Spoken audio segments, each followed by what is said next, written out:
was hoping to give this speech to a bigger crowd. Good evening, everybody. How many people in this room plan on transferring out to a university? Okay, how many people in this room make over $500,000 a year? Okay, then how many of you have little brothers, sisters, nieces, nephews, cousins, kids?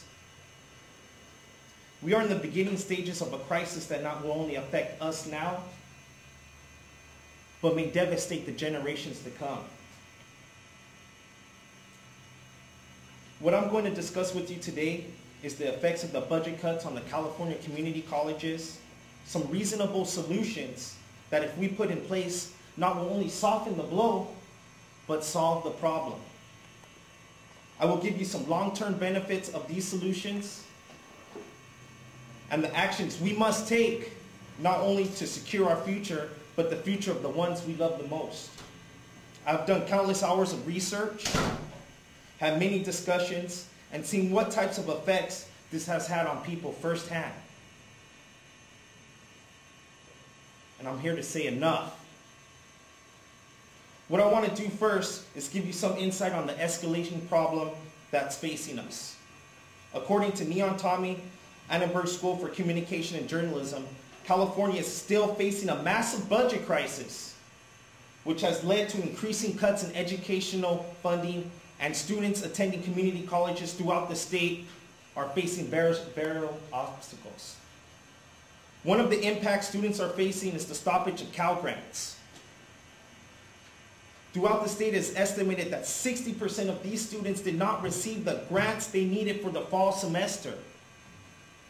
In turn, that means 6 out of every 10 of California's poorest students did not receive the necessary funds for school fees, transportation, textbooks, childcare, and housing, and more. It is said by sources that financial aid will soon be tightening its belt, and we might be seeing the same type of numbers that hit Cal Grant hit financial aid. Moving on, stated by California Community College Board of Governors. Before I go into this, please grab a pen and write this down. In July 2009, the governor, Arnold Schwarzenegger, and the legislature made major revisions to the state budget, resulting in nearly $840 million in funding cuts and revenue shortfalls for community colleges. In July 2009, the governor, Arnold Schwarzenegger, and legislature made major revisions to the state budget, resulting in nearly $840 million in funding cuts and revenue shortfalls for community colleges. What this has done is caused a lack of classes due to the increased layoff of professors. I asked Peter Salazar, the public relations officer for ASG, how he felt about this, and he said, it's getting worse, and it's not going to improve anytime soon. He went on to say, I wanted to take speech class over the summer, but when it was my time to register, the class was already full. The class was already full.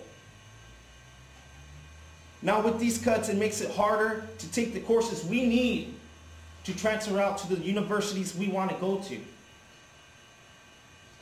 Even though the increases is not significant, students are seeing higher tuitions at community colleges.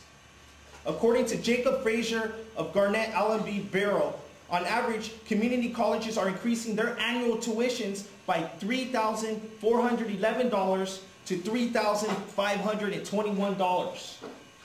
That's an increase of about 3%. An example of this is the cost per unit going up from $18 per to $22 per. And what is it now? Now this brings me to a question I want you to think about for a second. Out of all the possibilities, why is the state cutting funds for education?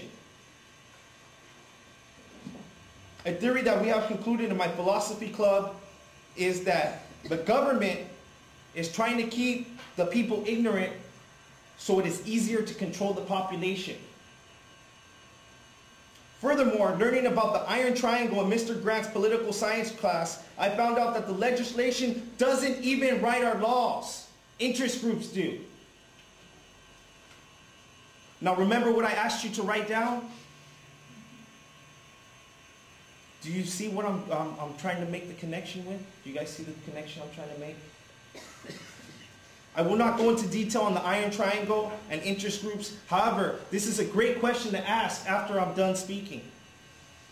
Now that I have given you a brief overview about the crisis that bestows us, here are some possible solutions that might not be favorable.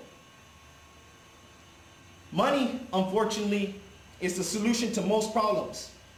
So what I want to present to you is a few solutions which I know will ensure and secure our educational institutions. First,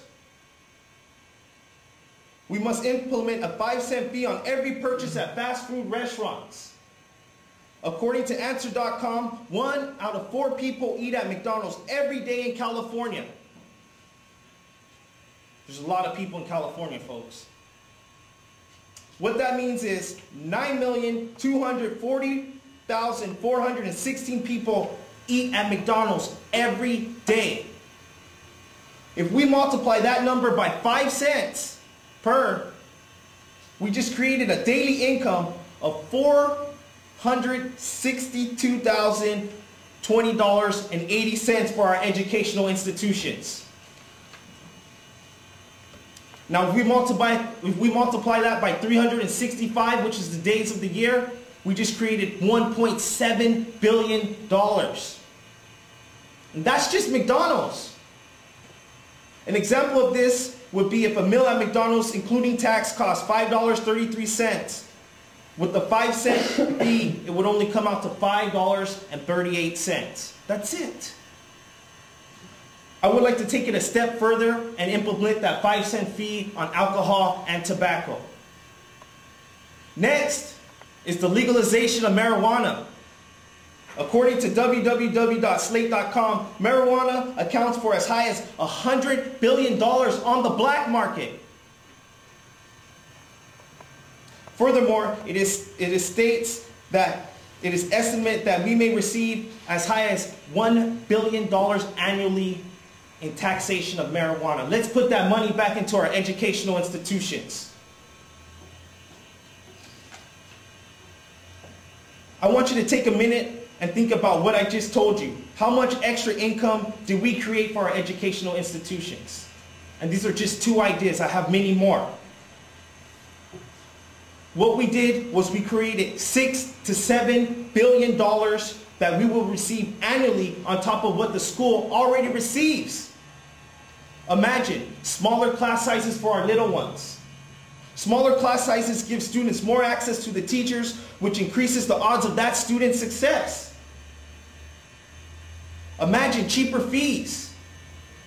With the money you'll be saving on fees, you're able to put that money towards that laptop you need, and that car you want, and that gift that you want to buy for your significant other. In turn, with that extra money you'll be saving, most likely it's going to be spent in your local economy. Imagine not having to worry about the classes you need being cut or too full with the unpromising waiting list. An unpromising waiting list.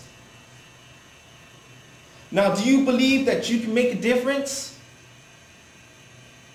It's time for action. There are 3 easy ways we must take immediate and massive action, as well as a backup plan. First, I need all of your emails. I have designed a letter template that I will email to every one of you. In the email, I will also send you the emails of the public officials that make the decisions on the budgets. All you need to do is copy and paste and add a few minor details.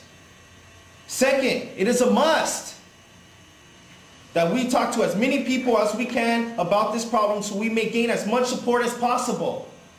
Start with your contact list. Send that letter template to everyone on that list. We must also take advantage of our social networks: MySpace, Facebook, Twitter, blogging. Comment, message, blog. the info you required from me and others on these sites. Post the letter templates as well as our elected officials' emails on these social networks. Now, the backup plan is simple. Stay ready and willing to strike and/or boycott. At this time, I would like to bring this speech to an end. I'm confident that I informed you the effects of the budget cuts on California community colleges. I know I have given you a few reasonable solutions that not only soften the blow, but possibly solve it. I only hope you see the benefits of the solutions I put forth and realize that we must take action. Also, when it's time to vote, you must do your research on both sides and try to make the best decision possible. I cannot stress enough how important it is to vote. Remember, education is not only a right, but a privilege. So we must preserve it not only for ourselves, but for our little brothers, sisters, cousins, nieces, nephews, kids. At this time, I would like to open up for questions. Okay. Questions?